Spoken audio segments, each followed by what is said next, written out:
When you're a good athlete and you're black, you're just black. That's your birthright. This idea is constantly put forward about not just black people, but many people. It makes your life a little easier by just saying, oh, this person or those people have it easier. Sometimes you feel like you want to discredit how they won because it makes you feel better about losing. We hear white privilege, but I think there's different privileges of different ethnicities and races. Imagine thinking like that you couldn't learn something from someone like a Michael Jordan because you're just like, oh, he was born perfect. If there's a certain person that grew up in a neighborhood of a bunch of people that don't dance and don't listen to highly rhythmic music with tons of drums and beats and things that you have to coordinate your body to, that person would not have the coordination and the ability to dance. I think when most people talk about athleticism, what they mean is a totally subconscious fluidity of movement and balance. It requires absolutely zero logical forward planning. It appears that there's differences genetically across races. If you spend enough time in the sun, my friend, and I spend that same amount of time in the sun, we're gonna cook differently.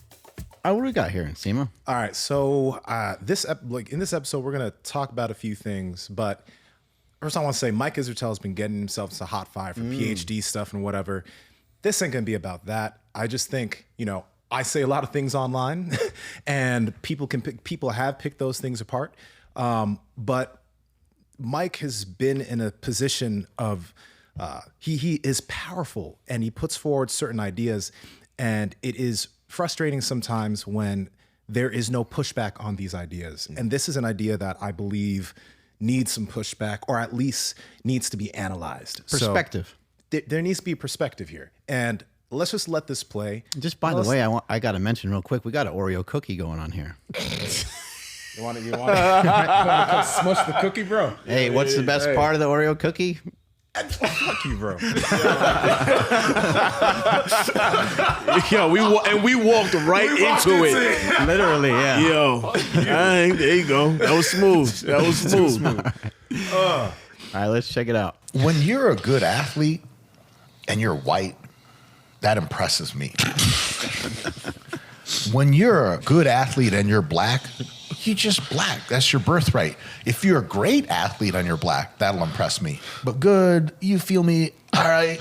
All right. Born perfect. You're born perfect. All right, fair enough. So he's playing with an easy card. All right, pause. Yeah. So the one thing I want to mention before we continue is I feel like sometimes when these conversations are had, when I first heard this, I kind of had a little bit of a visceral response. I do not like to paint the idea of someone being racist on them, because I think that is overused. People call people racist willy-nilly nowadays, and not real racism is something. He would say, "My best friend's black." Right? And this is the thing. Sometimes racist things can be said, even though the person isn't racist. I don't think Mike Israetel's a racist. I want to say that straight up. But that idea right there, there's a lot to that. What do you think's wrong with it? It's one of those backhanded compliments that people throw forward when it comes to like not just black people, when it comes to any type of person. When an Asian person's good at piano, that kid didn't that kid he's Asian, right? He's good. He can be good at piano. But when I see a white kid that's good at piano, that kid worked pretty hard, right? And when you're looking at he's talking about Ashton Hall, Ashton's built, etc. But Ashton's been doing this for a long time. Ashton's been an athlete working, and he's gotten to a point with his work. He's making it sound like some black people are just gifted, literally gifted this athleticism. Yeah. And maybe there wasn't work done for it, or the same amount of work for some other athlete. Nah, my umbilical cord was creatine. What the? Yeah. No, that's what was coming straight. Well, now through. we're getting the truth. Here we go. I knew there was something up with that. You know what? That's how it goes. But yeah, you're born with 20-inch pythons. You dig? And something else that's which right. So Python. Yeah, I mean, look, there's if you live in Dagestan, right? Your first teddy bear is actually a real bear, okay?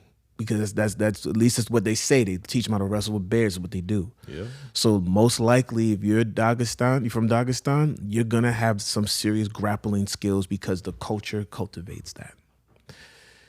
if you're going in and you're from Iceland, or those guys, those strong dudes like freaking Thor and all that. Like, I mean, they just come like, it's just out stock footage, just that tall and that large or whatever. But if you go like somewhere like Amsterdam, where like the average height is like 6'2", right? Like, there is this like sort of gene pool of attributes. That's fine. There's like how many variations of the butterfly? They all have wings, but some of them have this spectrum of colors, some of them have this spectrum of colors.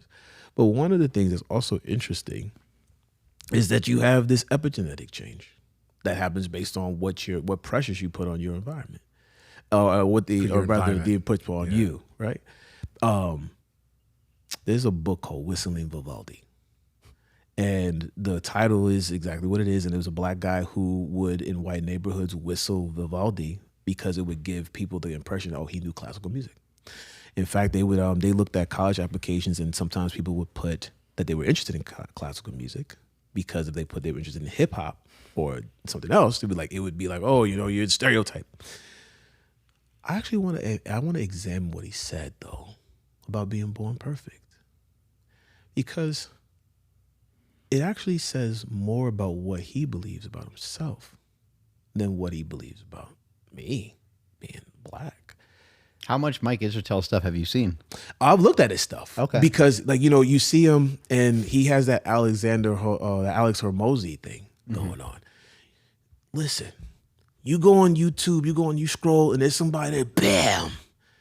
Anything that they're saying, you're like, this must be true. You see these pythons, okay? So Alex Hormozy sits there, he's got the being marketing, and you're like, yeah, I guess I should do that, maybe. And so his content, the stature and all that stuff. Yeah, Mike's done a great job with being very popular. Huh? Oh, absolutely. Now, I watch and I move through it. I don't deep dive because he's not necessarily in a category of movement, blah, whatever. But I see him; he's everywhere, and he says some provocative things. But again, when he said, "You're perfect," that I'm like, yo, bro, that's interesting, because what do you believe about you? If you think I'm perfect, then you're saying you're not. But if let's thought stack it. If I walk around and I believe I'm not perfect, where did that come from? And where did the idea of perfection go? Like, we're dosey-doing out perfection pellets here, right? So now it's easy because it's like, well, like we expect black people to jump high and stuff. I mean, I don't know where that comes from. I think it may come from national broadcast television having a high statistical outcome of showing people in a certain sort of melanated complexion playing sports and jumping high and doing things. And then when you put that in every TV in America, you might just assume that we all do that.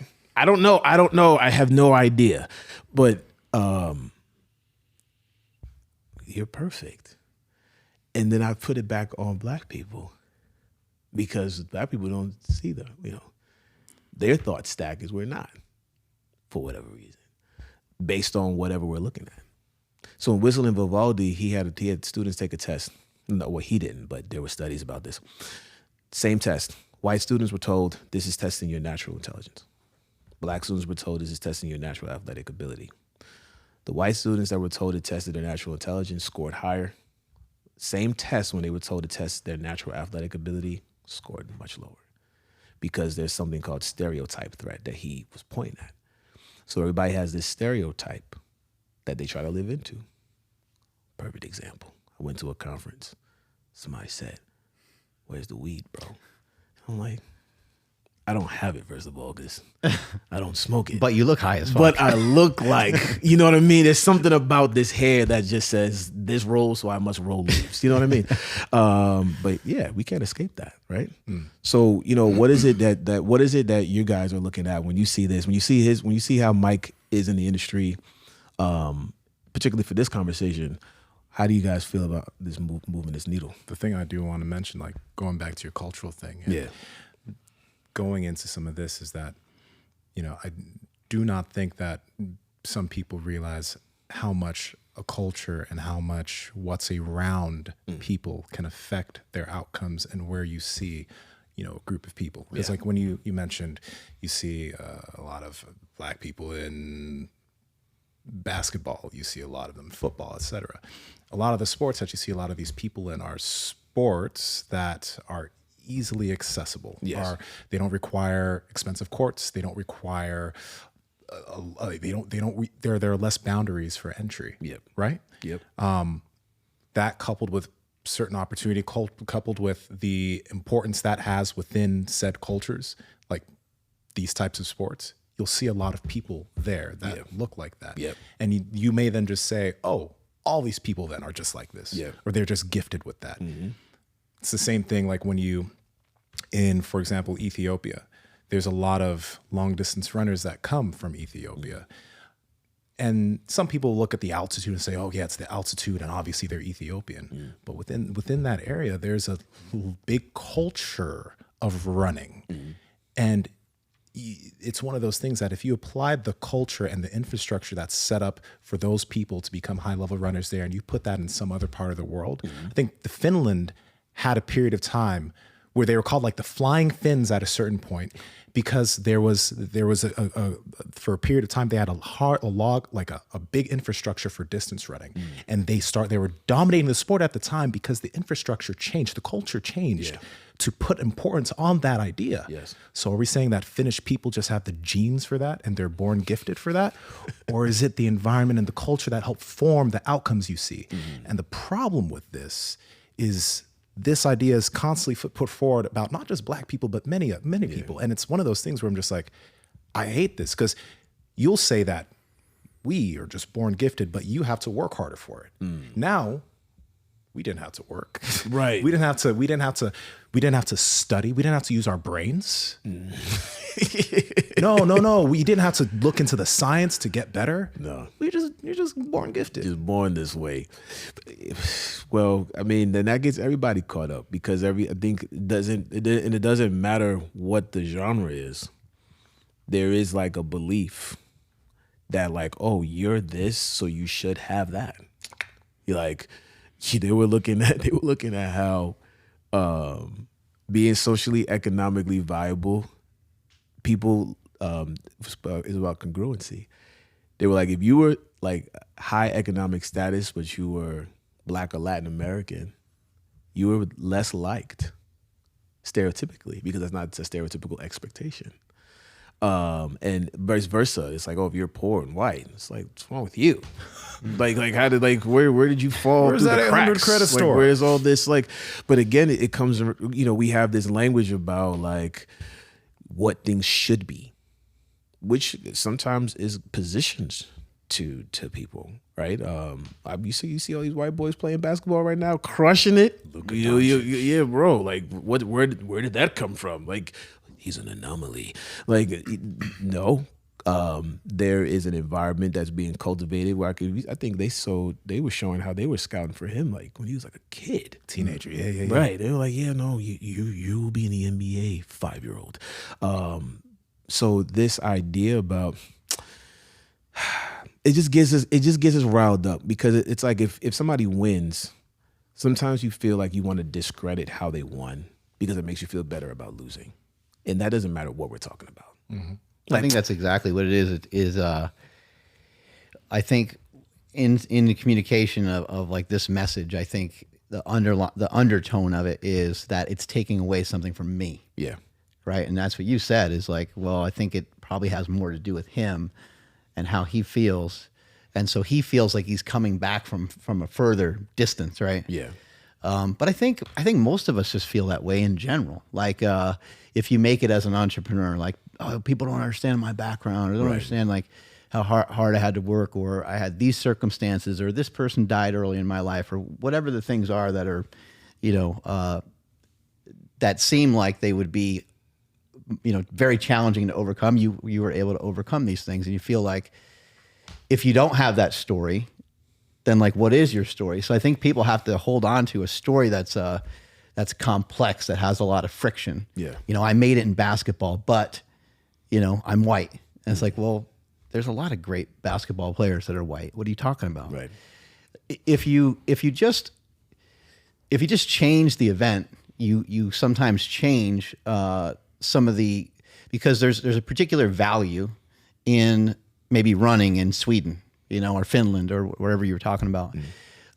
There's a particular value in Kenya for running, right? But the fastest sprinter of all time is Usain Bolt if you go 100 meter, and if you go like 200 meter. But so you just go to 400 meter, he's not. If you go to 60 meter, there's an Asian guy that is the fastest we've ever seen and has the fastest start that we've ever, like, it blows everyone's mind. It's not necessarily blows people's mind because he's Asian. It blows people's mind because of his stature. Yeah. He's a shorter guy. Usain Bolt, though, broke the code too by going the other way because he's 6'5". Yeah. So I think it makes your life a little easier by just saying, oh, this person or those people have it easier. Yeah. And maybe in the black community, maybe sometimes that's done towards someone that's white that is wealthy, like myself, right? Like we hear white privilege, but I think there's different privileges of different ethnicities and races, perhaps, but it's not necessarily just because someone's white, someone's black. It's not necessarily the colors. It's maybe just the way our society is kind of set up. It's the way that our society has always been. Because some people, by the way, do not see that privilege that are white. They're like, yo, where's my money? What's going on here? I'm not, where's my white privilege? And when they hear that idea, it can sound actually extremely offensive. And I'm not offended by it. Like, I think it's interesting to get offended and what it is you're getting offended by and who you're getting offended from. I'm not offended if someone says you're white privilege. I would say, yeah, I can't deny what you just said. Like my grandfather did really well, and he had 9 children. He was able to provide really well. On my mom's side of the family, there was a little bit more of a poorer background. But my dad kicked ass with his finances, and he figured things out really well. And then not only that, both my parents were always there for me for everything. I'm a big time mama's boy, so like I had everything I needed. I had an environment that was going to allow me to maybe start off on the track of life, maybe a lap or two ahead of some other people that maybe had similar goals to me. And it doesn't hurt my accomplishments, I don't think. I still feel great about the things I've done. And the challenge here is you're looking at, all right, certain environments where there were certain elements and environments where those elements were not there. And so, you look at, all right, well, here's an urban environment. This urban environment has a bunch of access to a massive population distribution of narcotics. Those narcotics have particular mental physiological effects, which then reduce certain structures like a family, blah, blah, blah, blah, blah. Over time, this will create a certain sort of culture. Like that's that. And if you don't grow up in that environment, or you maybe escape that environment, it's like you're lucky you got out, or you didn't have to experience that. And we're fascinated by people who grow in an environment where they weren't supposed to. Like if you're in an environment where it's like this is the track. The track is you're gonna get into some sort of criminal activity, and you're gonna go to jail. Just because the rules are set up in a way where it's like that can happen highly. Kind of Mike Tyson's story. Exactly. So he's an anomaly. We celebrate it, right? This idea of, I guess, the genetic predisposition to certain athletic capability is, if you're looking at one group of people who do this a lot and then another group of people who don't do it as much, they come up in the ranks. We're like, well, you're not supposed to be here. And everybody else that's doing it by way of what's easy or whatever, like we look at them in a certain way. I think what's challenging is that we look at what people say about their life experience. And then we there's just room to feel. Like, what do you mean? Like, what are you talking about? Like, I had to put effort in to do this. It's not just because I was born this way, or somebody will say, well, Jeff Bezos had a family trust that put the first amount of money for Amazon. I mean, yeah, that might be how he started, but you know, when you follow sort of like the business decisions that had to be made for Amazon to be Amazon now, that trust fund money got things started, but it ain't what kept things going. As an example, when you throw words out that become like a barrier of another possibility. If I say you have privilege, I can't go back into my life narrative and give myself privilege. Like you can't undo that. But if I'm financially poor, I can learn how to become rich. That's very different linguistically. Oh, you're poor. Well, there's a way out of being poor. But then I don't really know what you do with being underprivileged. It's like, where do you, I don't know, what's the escape for this choke? I don't know. And so that language kind of being tossed around, one, it will create a sense of guilt for one group, a sense of anger for another group, and then either animosity, and then it's you see the divisiveness just built into this right away. We're gonna fight. But if I'm like, yo, tell me, like I think Floyd Mayweather said it. He said, yo, tell me how to make money. Like, as cool as you like that I fight, that's cool. He's like, but show me how you got those things. That's a very direct question versus trying to unravel what part of my historical makeup is the thing that got me here. You want to overcome the history. Like, that's the thing. Again, I'm listening to him and I'm like, look, bro, if that's how you feel, that, you know, we're genetically predisposed to that. I'm like, you know, just people that sprint, that do the long distance running, the thing. Have you ever hunted a deer on foot? The thing of persistence hunting? Yeah, persistence hunting.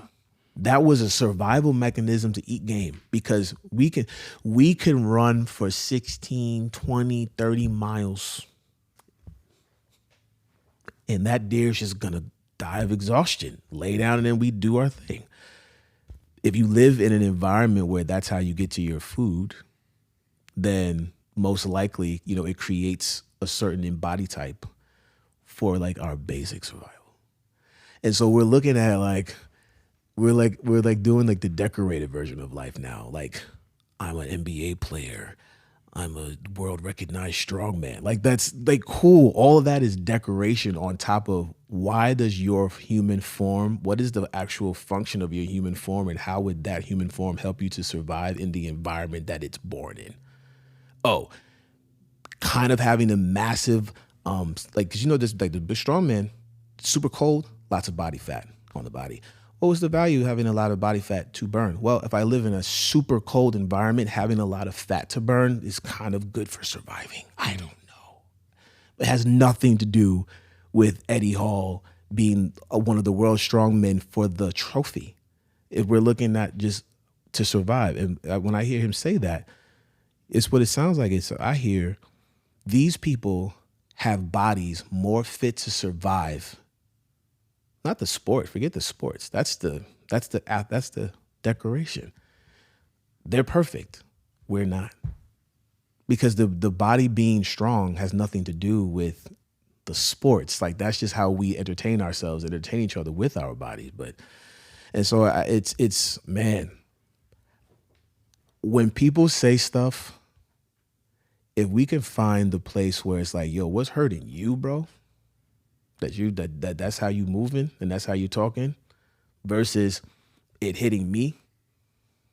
And that's not always easy, because they're just laughing with friends and saying these things. They kind of listen and they were kind of cool, but those guys don't want to sit there and think I'm not perfect. Like, imagine accepting that whole thought. Those other two guys would have to be like, yeah, I guess, well, I'm not perfect either. Well, who wants to think that? Right? Like, who wants to, Imagine thinking like that you couldn't learn something from someone like a Michael Jordan, because you're just like, oh, he was born perfect. Right. So when he's going to show me this basketball thing, there's nothing to learn. If you ever seen, there's some videos of Michael Jordan describing like specific basketball moves and stuff. You usually don't see that from like the high level guys.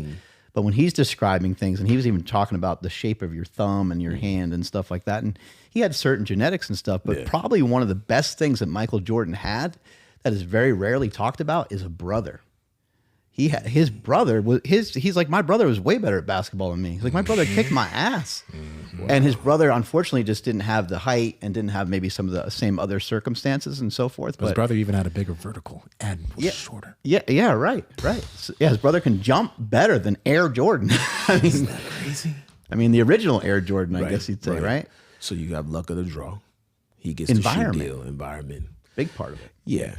So I'm just very curious because all I know is that I went on YouTube one day and it seemed like this guy was getting incinerated. And because I try my best to not jump in fires, I have no idea what's going on. I didn't like that's YouTube video. I was like, what did this guy do? Yeah. That everyone's mad at him. Because just 2 weeks ago, people were like, yeah, he's cool with the bro science and all that good stuff. Let me give you just a quick summary. But I think this next clip also kind of would be a good clip to play that will go along with this. But pretty much he's put forward a lot of good information in terms of fitness and building muscle and hypertrophy. Okay. Right.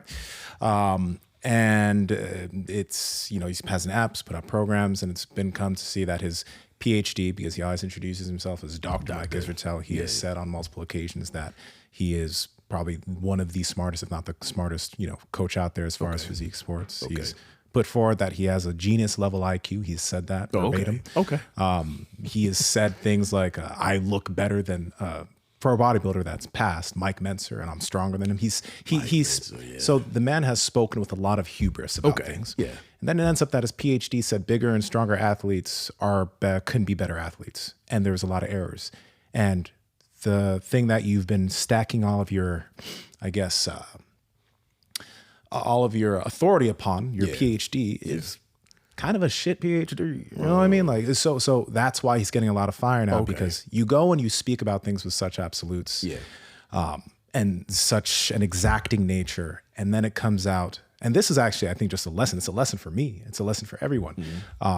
Comes out that like the how you built your house is kind of shaky. Your foundation is shaky. Yes. He's getting a lot of crap for that. Right. But this rhetoric and the way he puts some of these ideas forward about different ethnicities and just some of these things is quite interesting to me. And I think this clip right here with him and Brian Callen, I think that it'll add more to this conversation. Power Project family, how's it going? Now, over the years, I've learned a lot from guests that have come onto this podcast, and I've taken the time to learn many different movement practices. So, for example, if you've wanted to learn rope flow, which is a practice I think is just beneficial for everyone, I have a free rope flow foundations course at school.com/thestrongerhuman. Now, the Stronger Human community actually has over 11,000 members, so it's a great community there, but you'll also be able to learn rope flow for free, along with many other things I teach in there, like kettlebell flow, kettlebell juggling, all that good stuff. So head over there. Along with that, if you're looking for where to get your equipment as far as ropes, maces and clubs, sandbags, all that good stuff, you can head over to thestrongerhuman.store. And on that site is where I have all of the different functional fitness equipment that I use to become a stronger human. So check those out, and let's get back to the episode. Fuck is that? I heard Matt Mitrione, who was in Bellator and played pro football for I think 7 years, and Matt's huge. Matt's like 6'4", 270. Love it. I do want to mention that like Brian Callen is a comedian and Mike Israetel's a pretty funny guy when he even talks to people. So like there's probably an air of some comedy here too. Okay. So I just want to preface that. Have you ever met him? No, I've never One of met my favorite people. Matt said something I never forgot. He said, he described the best way to describe an athlete. He said, my body will do whatever I tell it to do. Oh, that's so sweet. That's such a great way to put it. My body will do whatever I tell it to do. That's when that's a great, because you can communicate with your body and you can watch something and you can mimic it, right? Yep. Gordon Ryan recently I saw a clip of him, he said, I'm not athletic, so I had to create a jiu-jitsu that was about control so I could do it later on. And I text him, I go, that's a ridiculous thing to say because you're the GOAT and you're insanely athletic. And he said, no, I'm not. I'm strong, but I'm not athletic, but I can see moves. I can see 3 or 4 moves ahead. And I said, well, that's part of being athletic. You know, there's a genius to that. Yeah. You know, it's an interesting debate. It's an interesting thing to kind of like because you've got to put that into the equation, where he may not even know how sensitive he is to what somebody else's body is telling him, like where you're. He might mean, you know, someone like Gordon Ryan. I'm not sure exactly what he's referring to, but he could just mean that typically he's uncoordinated, which what he could mean, you know, with a baseball or basketball or something like that. Yeah. So you might hear. So this is one of my favorite things to do. Once there's like a word or a term that people start getting really like grungy about, I'm like, let me see where it comes from. So the word athlete comes from the ancient Greek word athletis, which means a competitor in public games. The Greek athlos, contest, athlon, prize. The term was later adopted into Latin athleta, then entered English. Okay, so contest, prize, to compete for a prize. Okay, so the word athlete just comes from the ability to, I guess, just compete for a prize. I mean, I guess chess players would qualify as athletes, you know, or athletic, but then that word becomes relative. What are we competing in? What he said, he says, I can't compete in the realm of speed and maneuvering, so I had to work on restricting your speed and maneuvering. But they don't think about, I think, so I hear him saying like, oh, you can't say you're not an athlete, you know, or you're not athletic. But I also hear this a lot in jiu-jitsu. When, if you do have the capacity to move like that, it's kind of frowned upon. Oh, you're being an athlete. It's like, so there's almost like a, not all. I've just heard it. And it becomes like a thing where you kind of get asked to mute a certain attribute of your capacity because it doesn't fit the realm of comfort for your counterpart. But yeah, this idea of that word, even like we're arguing about a word that just means I compete for a prize. So what this also comes to how language, again, if I say underprivileged, I can't move. It's almost like a submission. You're underprivileged. That's why your life is like this. Okay, well, if I take that word lock, stock, and barrel, own it, I can't do anything about that. You're poor. That's why you're at where you're at. Oh, I can find a way out. Take the back. Get rich. I'm an athlete or not an athlete. Well, then it's a restricting word. Like where now, like there's a prison of what that word means that then affects your behavior. And so I just find it fascinating because Gordon Ryan has figured out how to masterfully within the arena of micro movements establish control, and he's an unbeatable jiu-jitsu player. Now, how did he get to that point? You know, were there any other things that assist him in his skill besides his brain?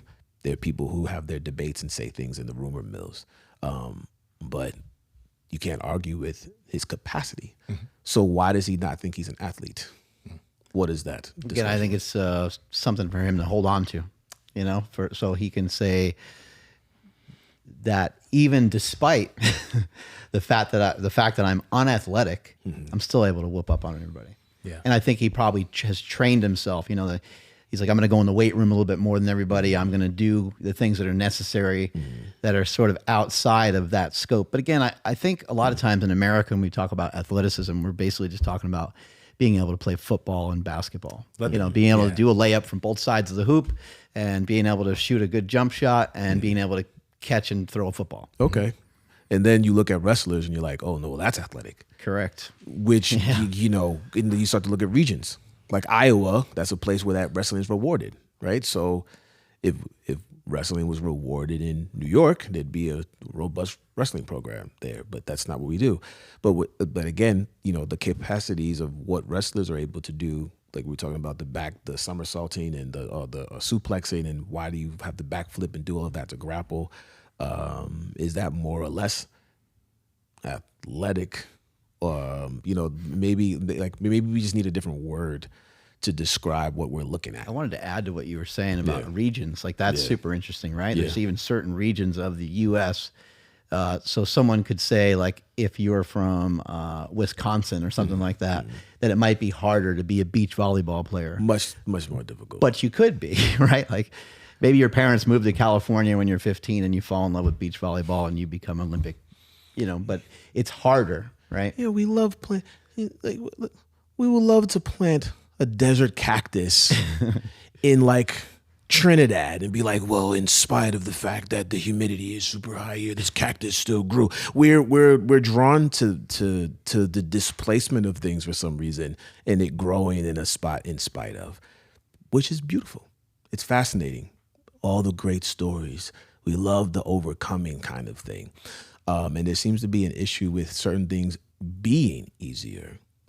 Like if this is what grows here because of the environment that allows it to grow, why should I be ashamed of that? Like what, and then what does that create, right? So then now you're holding on to something that it's just, look, it also goes to show that it doesn't even matter if you're like the best or you're certified, you're the GOAT. Like these are the things people still think about. Like there's still some sort of underlying layer of insecurity based on something. And in order to make it matter or relevant, there's this interesting comparison. So it sounds like you didn't really seem happy. It's almost like you can't be, it's almost like you're not really proud of this position, are you? That's what I hear. He's like, well, yeah, even though I'm not an athlete, I had to build my game on control. So you're not really proud of what you had to do this. That's what I hear. I could be wrong. So that's, again, when people say offensive things. One thing I want to context on, I think, the Gordon Ryan. Yeah. Gordon and the Danaher guys, and this is going to be continued in the clip when we get to it. Gordon and the Danaher guys, Danaher has built a system of jiu-jitsu. That's how he puts it forward. Yes. You have A, and then you have your tree of things that you can do depending on what your opponent does. Mm-hmm. And that system is marketed to the idea of like, you don't have to have athleticism to develop this system of jiu-jitsu. But what is that? You'll see. You'll see as that continues. But that's the thing. It's like, this is a system of jiu-jitsu that can beat the natural athletes, something that we're going to get to as this clip continues. So that's why when this guy has in his mind of I'm not athletic, it's more so that it's my system of jiu-jitsu. When Gordon Ryan has his instructionals on BJJ Fanatics, it's marketed as like the back system, this system. It's a system that anybody can plug themselves into and reach a level of success despite not even being an athlete or athletic. That's the depth of like, I'm not athletic, I just have a good system which I can teach you. And I see how that can, I see. I mean, when you watch them fight, like, you can't. Extremely impressive. Yeah, like you have, like at a certain height, like bro, you have to have something in the can. The way that a boa constrictor hunts its food is very different from the way a lion hunts its food. Ballistic movement. I'm chasing this thing down, then I gotta like do something and then bite the right spot and do all that. Whereas the boa constrictor just puts you in a space where you can't move. Does it make either animal less a hunter? No. Like, so the attributes that are required for that hunt to be successful have to be built into that animal. Like if the boa constrictor does not have a constriction that is strong enough to sustain the animal, it loses the animal. So I just think, let's let this clip play because there's some stuff that I think was going to tie in well with some of the things you're mentioning. How to counter that. Maybe that's just from 10,000 hours. I think his point, I think when most people talk about athleticism in that regard, what they mean is a totally subconscious fluidity of movement and balance and feeling your weight, feeling out the opponent and making the right transitions to do what you need. That stuff correlates incredibly well with your ability to dance. It correlates to your ability to pick up and play almost every conceivable sport. And it requires absolutely zero logical forward planning. And so I think I want you to just let's not even continue. We'll keep playing, but it contains no logical forward planning, no logic. Just think about that real second, and then we'll continue to let this play. Yeah. But just hold this belief system that's continuing to run in the back of this person's head. It's okay. About these attributes. Right. It's not logical. All right, let's keep it going. What Gordon Ryan is talking about is there's a shitload of like Brazilian dudes who are fucking mega athletic. They got that shit, you know? Yes. Like they're on top of you and you push them off, but all of your force is vectored kind of out of them. Like they just shift one little bit and you're like, nothing's happening. Why is this fucking not working? Right. They've got that, but they typically think a few moves ahead. And Gordon Ryan has two things. One, he can think further ahead, but I think his best asset is him and John Danaher run a system to where they start a series of moves and they know all of the probabilistic patterns of fanning out of what could happen. And they've plugged every single hole. And so you think you're doing jujitsu with them, but they're doing it to you. And so you're like, I countered with this. I put my hand here. And then you're like, oh shit, JK, that was where he wanted me to put my hand. But I'll counter with my athleticism and I'll do a backflip into his guard. And now I'm being triangled. So he expected you to do that. Kamzat was that way, I think, with Dricus du Plessis. I think Kamzat probably feels that way. Like you're trying to stand up. He's Nah, man. I just, again, a boa constrictor has to constrict its prey by feeling out the different possibilities following the animal's breath rate, knowing when to squeeze to make it more difficult to breathe over time until it suffocates it. That's how it hunts. And that system of getting prey, it would not work if you had to chase a gazelle. Yeah. A lion, though, has to chase a gazelle. So, I mean, how do we go from what the attributes of like natural athleticism are to the Gordon Ryan system? Like the jump, I'm not really seeing like the straight jump. But yeah. One thing that I find interesting is that he acknowledges and that this idea of athleticism being related to dance. Okay. Right. And Yeah. now when we say that, then the next logical tie is like, this requires no level of logic. It's just feel. You don't need to think about it. But the thing is dance is, I think, an activity that some people believe, well, there's a certain type of person that can just dance. And there's a certain type of person who doesn't have that, right? And when we look at that with sport, it's like, well, you know, black people, brown people can dance. Like they have rhythm, that's something that's kind of put forward in jest. And then there's the link to the athleticism side of things. But why is it that we think that certain people can dance?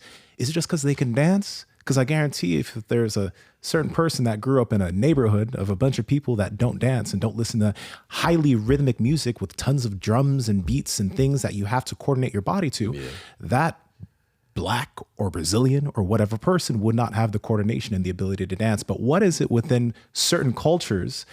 My people in Nigeria, and I listen to Ibibio music a lot. Okay. There are these, for me, they're not complex. I can move my body to it, but there are these complex drum beats and rhythms that you don't hear in a lot of different music. That's right. That's the stuff that my mom, when I went to African parties and Nigerian parties as a kid, people just danced. And it's not like you come out of the womb like, boom, you can hit a beat. Right. Like, you're exposed Yes. to something that you learn to coordinate your body to. And the cool thing about learning coordination is coordination can then transfer to other forms of movement. So you see the Brazilian soccer team. Yeah. When people were exposed to the way the Brazilians moved in soccer, you'd hear commentators, they're like, oh, this is beautiful. It's so almost disorganized, but it's poetry. But people didn't understand. And you look at the culture, you look at the music, you look at what these people do. Exactly. It's not just because they were born Brazilian. It's because of the epigenetics and the community around them that made this form of movement something that was praised and desirable. And that's something anybody can learn. That's the thing I want to bring down here. Like, why this comes back to people who listen is I believe that people like Mike have an authority when they speak. Yeah. And when you have an authority when you speak about something, it's important to put forward ideas that will help people believe in themselves. I'm not telling you to lie to people. Right. I'm not just trying to tell you to be a motivational speaker. Right. But the thing is this man doesn't believe certain things about himself. So because he doesn't believe it out himself, he speaks in a way that will also make people not believe that they have that possibility to learn those things too. And that's the point that you're saying. Like, there's the landlock It's speaking about like the polyrhythms in certain music. It's like dance is relative. Because have you seen the Russians when they got the thing where they do man? Where they kick and then squat. Yo, I can't do that. Hell no. You know what I'm saying? Like they got their beats, they have their Irish rhythm. got step dancing. Exactly. And so what you're looking at which is really a discussion, it's powerful because a friend of mine, Jesse, he teaches drumming. And he says that drumming is when you drum, it's an agreement of now. When you drum in a group, we all have an agreement of what now is. When you're introduced to different rhythms, like in capoeira, they have that instrument that they play to inspire the movement. And when you hear the music and sound, every sound that hits is giving you where now is. And some cultures have different polyrhythms of the different possibilities of what now is. And that can be, these kind of steps, or you do the bachata, or you do, whatever it is.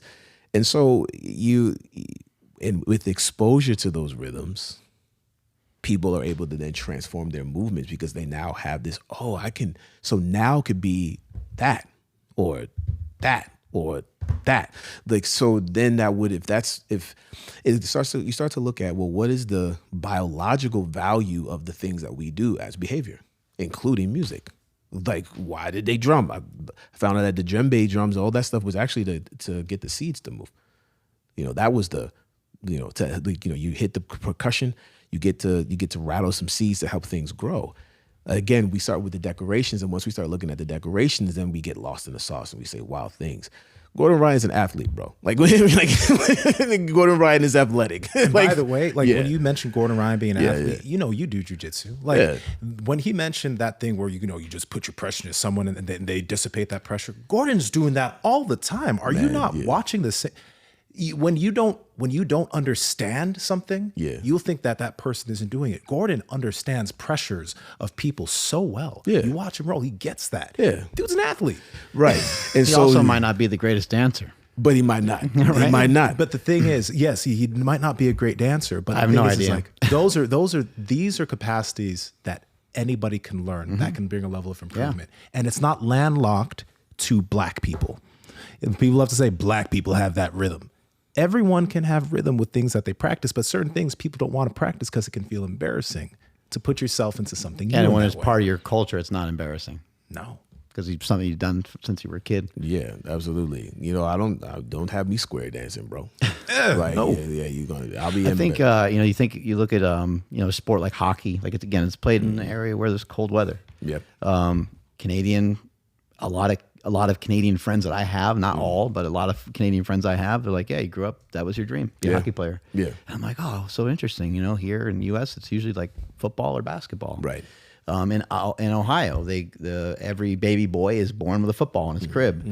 You think about the Russian, weightlifting team and the old Soviet Union and stuff. There's a lot of regional, and you mentioned how strong some of the Icelandic people are. There's a few Icelandic CrossFitters that also won the CrossFit Games for many years in a row. And Iceland doesn't have a huge population, so it's interesting, right?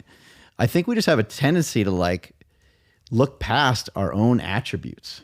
And I think that's probably the worst part of this whole thing is when you get into conversations like this, it's saying that there's a block for me because someone else is already better. They were born better than me.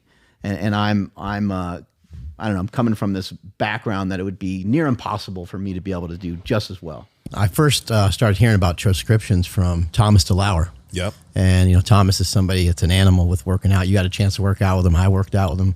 And he's kind of always on the front lines of finding out about these new companies that have cool things. But I didn't really realize that Transcriptions was the first company to put out Methylene Blue. And now look at Methylene Blue. It's so popular. It's everywhere. It's one of those things.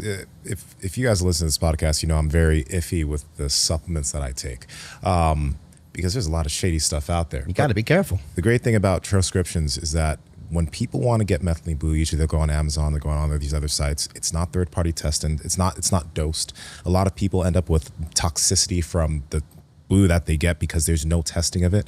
Transcriptions, they have third-party testing for the products. It's dosed, so you know easily what exact dose of methylene blue you're getting in each troche. So you're not making some type of mistake. There's not going to be anything in it. It's safe. You can have it dissolve and you can turn your whole world blue if you want, or you can just swallow it. They have two different types of methylene blue. They have one that is, I believe, dosed at 16 milligrams, and they have another one that's dosed at 50 milligrams.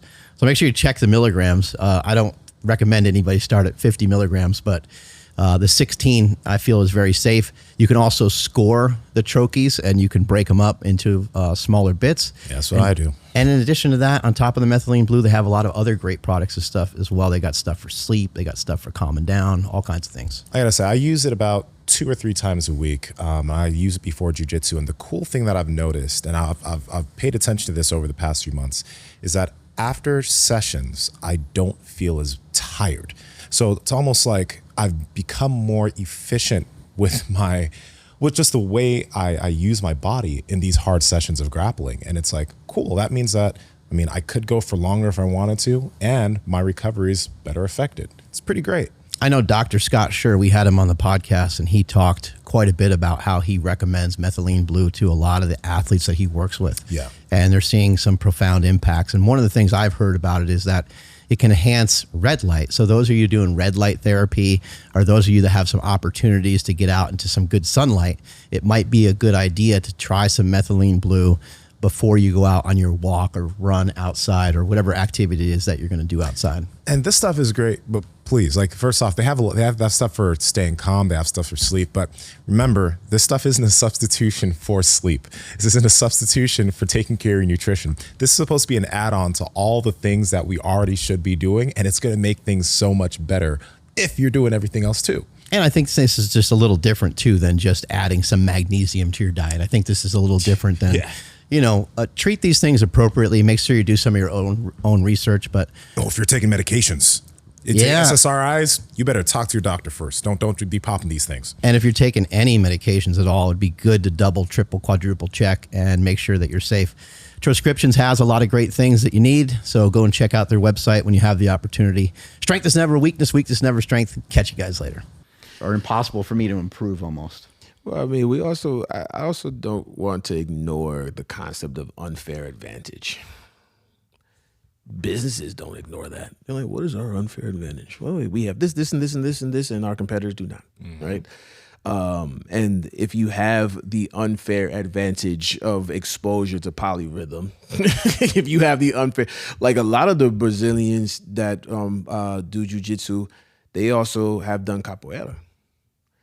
Like, they have that. That's an unfair advantage to, like, they have a whole, like, yeah. Like, you know, we grapple, but we also know a couple other stuff. They have little other things that have been in their lexicon of movement, which gives them an idea of what's possible. What about just straight genetics too, though? Do you think there's components? I mean, so every Brazilian is going to be a Brazilian jiu-jitsu champion? Like, that would be the supposition. Right, but there's structure sometimes. So like, and I heard this recently. I think your height is actually only like 60% genetic, which you would think like, how it can only be 60, but your environment probably plays something into that, and your nutrition and so forth. But there are some people that are, look at Wembanyama, right, from the Spurs. I think he went from like 7'3" to like 7'6", while he's playing in the NBA already and already dominating. Wait, hold on. I just want to make sure so he's grown 3 inches. He's grown 3 or 4 inches since he started in the NBA. Right. Has anyone seen it, like a family picture of him? Like, where is his tribe? Where does he come from? What is the genetic? How did he? Because even looking at I that, don't know where the hell he came from. Right. I mean, in giant, what is? I think he's 7'4" now. I think he's like French, right? He's French, but obviously he has African ancestry. The last name Wembanyama. Right. I'm not sure what that's from though. Let's see. But let's see the rest of his family. Like, what else? Like, you know, who else is this talk? Like, where did he get this from? Right. But Congo. Okay. Genetics. I'm not a geneticist, right? So like, this is a place where, like, I'm not in my wheelhouse. But I think that, again, the wanting to be able to decorate yourself with a name, to be a champion or to do whatever and all that other good stuff. I think the main thing that you're saying about discounting oneself based on what you're saying, that's, again, I'm not offended by oh, you assume black people just do this. Like, no. You need to figure out how you feel about you, bro. And because that's also perpetuating an idea. But I would also say the same thing to black people, because black people also have to reimagine what they believe. Because if I start with my identity is, I began as a slave.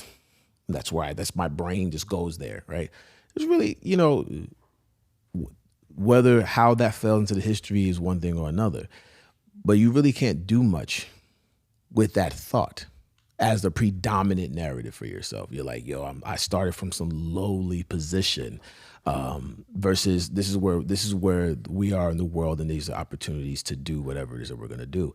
So it really just speaks to how people can negotiate against themselves.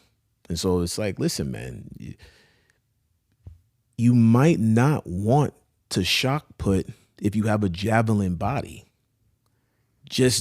But don't blame the shock putter for predisposition, because, there's a good chance that you guys might even come from the same race. Why did you get the shock putter body? Why did he get it and not me? I just think it's silly, because then you would just assume everybody, and it's not everybody. But do you guys think there's, we can't ignore that it appears that there's differences genetically across races. I would say that when people say that there are differences among races, the thing is that always the environment and the culture of wherever the people that you're looking at came from is an extremely important factor. And then, of course, the choices that they decided to make with that. Because you can look at any athlete, and then you'll see maybe some people in their family are also good athletes because they chose to do things, but you'll see people in their same family with their same genetics that are starkly different from these people. It's like, how can that person be that great person's sibling? Mm-hmm. Right? Right. And then I think it comes even lower than that is, now for you, the person that's taking in this information, how is it that you're receiving this information? Because that is one of the arguments when it comes to this. Oh, these people are just this way, versus the culture and what's going on with these people and the choices that they've made. And for me, I think it's important to pay attention to the things that people do to get those outcomes. I'm not going to be 7'6". I'm not going to play in the NBA. But could I potentially, if I'm someone who really looks up to Victor Wembanyama, or for some reason, right? Well, you do, because you're gonna. Yeah, absolutely, right. But if I'm looking at somebody and some of the things that they do, for me, it's going to be a jiu-jitsu context.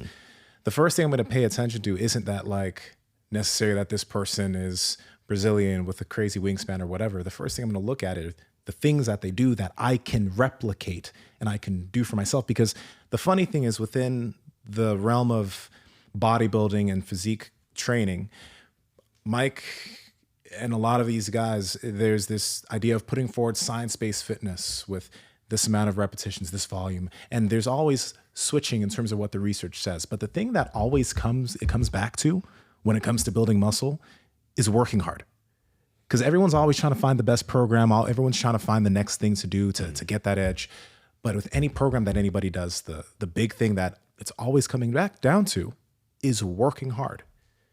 And that's something that everybody's able to do, despite their structure, their genes, etc. And I think one other thing is, it's dangerous to look at groups as monoliths. It's dangerous to look at this black people as they're all like this. They're better like this. It's dangerous to look at Asian people like they're like this. You know what though, Nsima, here's the challenge, right? Because allegedly, the science also says we're all predisposed to believing that everybody else's life is very simply boxed, and we're the only ones that have complexity. That's how our brains, it makes it easier for us to mass categorize. Yes. Because think about when you say I'm close to somebody, right? If I have a friend that I'm close to, usually what that means is I have an awareness of the complexities of that person's life, because it has nothing to do with being next to them physically. Because we're sitting right next to each other. Mm-hmm. But closeness is, how aware am I about their complexities? And we can't do that with everybody, right? So what happens now is we have to look at, well, how many stereotypes have been handed to us as like, well, like you go to the market, like this is the aisle for the Asian food. This is the aisle, for the whatever. Here's what it means to be this culture. And we, in every culture they will either defend or support their stereotypes. Right, they'd be like, "Yeah, nah, that's us." You know what I mean? Or nah, come on, African that's not all time, of us. Brazilian time, exactly. And like, there's certain things you'll just own. You know what I mean? Yeah. Like this, the Tibetan monks, they said that they have a gene for breathing at that altitude and that temperature. There's another culture that has a gene, like their spleens that they swim and they go deep water, and the spleen evolved so that they can do that. So like, there is some genetic predispositions to certain things that are for our survival. I think that once we go beyond that, it gets, again, it's like my baby's ugly, your baby's ugly. It's like, nah, bro, you just didn't win the genetic lottery to get tall and get large. It's not because you're white or black or any of that. It's just your concoction of chemistry / what you did with your life did not equal this. And, so, I guess we also can't ignore this one thing though. We can't ignore this. If you spend enough time in the sun, my friend, and I spend that same amount of time in the sun, we're going to cook differently, right? 100%. He'll get more vitamin D than you do though. In that same amount of time, he'll get more vitamin D than you will. Oh, really? 100%, because you're melanin.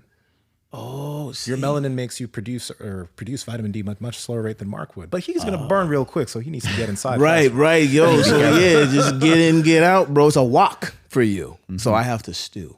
All right, fair enough. And there's nothing I can do about that, right? So you have these environmental things. I think it's cool. I just think that people are hella competitive. And as long as competition exists in anything, you're just gonna, like we're gonna talk our trash, we're gonna say our stuff, we're gonna say wild stuff like that, and be like, well, the greatest baseball player of all time is an Asian man named Shohei Ohtani. Yo, that dude is a unit, and like let's really discuss the idea, okay? With the stereotype of like Asians as far as height, all this stuff, and then this guy is like 6'5" on both, on both sides of the ball, like not even just. Oh, he can pitch and he can swing. Well, where did they make him? A lab? You know what I'm saying? Did the Japanese get a special upgrade in their genetic gene pool that just rolled out with him? I don't know. But, there's clearly something that was cultivated. And I would be curious. I'd actually want to know, like, okay, like, what's the story? He wants to play pro baseball since he was a kid. And then 3-4 years old, baseball bat was put in his hand. And then what did his parents do? They encouraged and they fed that, facilitated that, and then what other elements in that environment, and then he became whatever he became. He made decisions early in his baseball career when playing in Japan. Yeah. When they wanted to just make him, you're only pitching. Now he's like, I'm playing both sides. Right. He made that decision and took money moves so that he could do that. Yeah. And now look at him. And I think that speaks to the expansion of like MLB or NFL. Like NFL is playing more games outside, and then that will get more. That'll get other races attracted, right, to these particular sports. Yeah. Other ethnicities attracted to these sports because there's more exposure. Yeah. And the more kids that you have growing up wanting to, then you'll see more diversity. So now we start to invite this conversation, right? Because when they started with the Polynesians, they started bringing them in. Like, why? Because they were like, yo, you see these guys? Like, there is a genetic predisposition, but they're in a closed environment with not much diversity, but genetic diversity, which creates a likelihood, statistical likelihood. But we also have to look at people that are performing on this stage. The actual percentage of the human genome that these people represent is. If somebody find a number, I just want to, like, if you take all the top professional sports athletes and say, here's how many humans are on Earth, and here are these people, and we're arguing about the entirety of the human race based on a fraction of a fraction of a fraction of a fraction of a percent of other humans on the planet. And I think that we're already playing a losing game trying to do that. So an interesting thing too, because I know we're wrapping this up. That was like this idea started with this born gifted thing. Steve Nash, was he born gifted? Oh, right? Steve Nash, Steve man. Nash, right? Was he born gifted? Look at him. He doesn't look like he. But Steve Nash was quick. Yes. He had this coordination ability. Yes. Like what? Fast as fuck. Yes. But I mean, there's an idea when we look at something and look at someone where most people wouldn't say Steve Nash was born gifted. They'd say that he worked hard Right. for what he achieved. Yes. That rhetoric and that idea has been put forward in sport media for the longest time. When there are research and studies to back this up in the way broadcasters and coaches have talked about certain types of athletes. The quarterback, Tyler, is cerebral. He has this work ethic. He's gritty. When he goes on the field, like he has this grit that you don't see. Well, That sounds like a film review. okay. Well, Jabari over here, he has this raw talent. Jabari, he has this beastly gifts. There's this intangibles that you know, this raw stuff. Right. There's different verbiage that has literally been studied and used. Yeah, could you when it imagine? comes to certain athletes, usually white athletes? And I'm not saying this. I'm not. No, there's it's a nothing picture that's been painted. It's fair. and this has been in so many sports. So this isn't just Mike. This is the way that people look at people, and it's like we have to. The reason why I wanted Tom us to talk Brady is about a this, genetic freak. He really is. He did work for it and everything, but he has genetic components that allowed him to be that allowed him to express and expose his best when he put forth the training. Yeah. Right. But for Tom, and again, Tom has worked hard, just like all these other athletes have worked hard. But that is the thing that is put under the microscope for Tom, his work ethic. Right.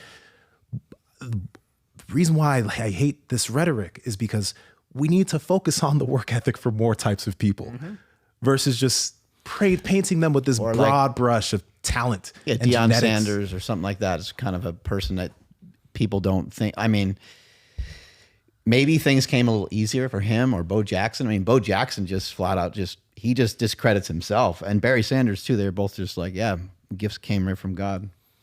They just flat out say that, which is probably an easier route to go. But hey, there's one thing about the culture when it comes to that. My mom and a lot of you're taught to put your gifts to God and thank God for what He's given you, especially in Pentecostal churches. It's like, all praise be to God. It's not me, it's God. When you're someone who's been doing something like a Deion or a Barry, right? And maybe that's your upbringing, like you're gonna give all praise to God. No, it's not me. This is God given. And it's like, that can also be a culture thing in the way you put these things forward, where you don't praise yourself and say, I did this and I did that. It's like, that's God. And then everybody else kind of follows. What I was suit going with to that. finish saying about Deion Sanders is that what people don't know is that he didn't have a single family member that ever went to any of his sports. So that's where his drive was. You know what I mean? It's like, how hard is that guy working? You know, how hard is that guy working that's hungry, that's all he has. Right. And his parents never went to a game, never went to anything that he ever did. And you start to look at a certain level of exceptionalism based on, I just want to be seen. So I'll make like no one's going to see Shaq me, but story. I'll be so good that you have no choice but to see me. And, you know, that goes into narrative. Like, you know, the idea of what is it that's going on and what are you doing this for, that drives you. And, you know, you really can't systemize that.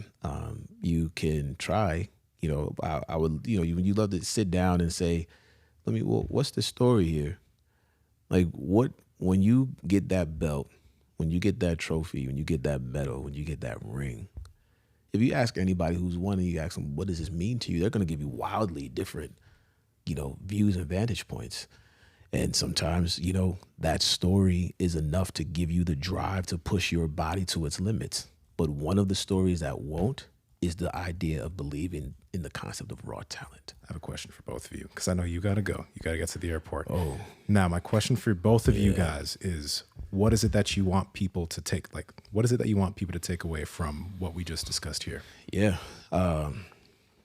It is okay to recognize the things for you that are easier than others. And it is also okay to explore expanding what is easy for you, to explore those boundaries and energies and limits around your comfort. So like, great, you're very comfortably able to do X, Y, and Z. Be great at that. Everyone who is great also spend time pushing the edge of that greatness to see just how great they really are. And so, yeah, be raw, be real, but also be willing to explore the edges outside of the raw material, because that's how you're forged by the fire.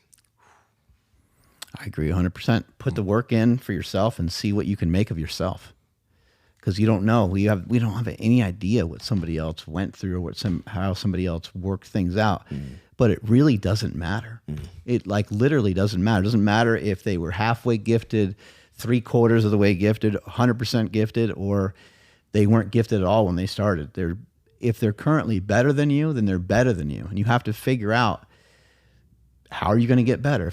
If you're doing jiu-jitsu and someone's better than you, what are you just going to complain about it? I mean, they're beating you. You know, somebody else saw you get tapped out by that person. Yeah. And is it helpful to be like, oh, he's got genetics, he's got this, he's got that. His dad, did jiu-jitsu too, and just sit there and complain. I mean, what kind of athlete is that? Right. Well, I'm going to keep this short. I saw this cool story about how Wayne Gretzky did ballet to develop better balance and coordination, and he found that helped his hockey. And my mom always told me there's this American idea that the sky's the limit. And my mom, when she first heard me mention that, literally said, "That's stupid. Why would you put limits on what you can do?" And this like even comes from the verbiage of how people speak in Nigeria. But she's like, "Never say that again. The sky is not the limit. Why would you say that?" So that's why I have limit with a line through it on my hand, because it's a constant reminder that I am not going to be a person that places limitations on the things that I can do and learn and achieve for myself. Amen. So for any person, remember that, like, Wayne Gretzky did ballet. People nowadays make fun of dance. Right. And this man did something that people wear tutus and pink dresses. Like, you know what I mean? To get better. So use that and potentially explore the things that you wouldn't typically explore, because there could be potentially growth there for you in what it is you're trying to do. Amen. Strength is never weakness. Weakness never strength. Catch you guys later. Bye.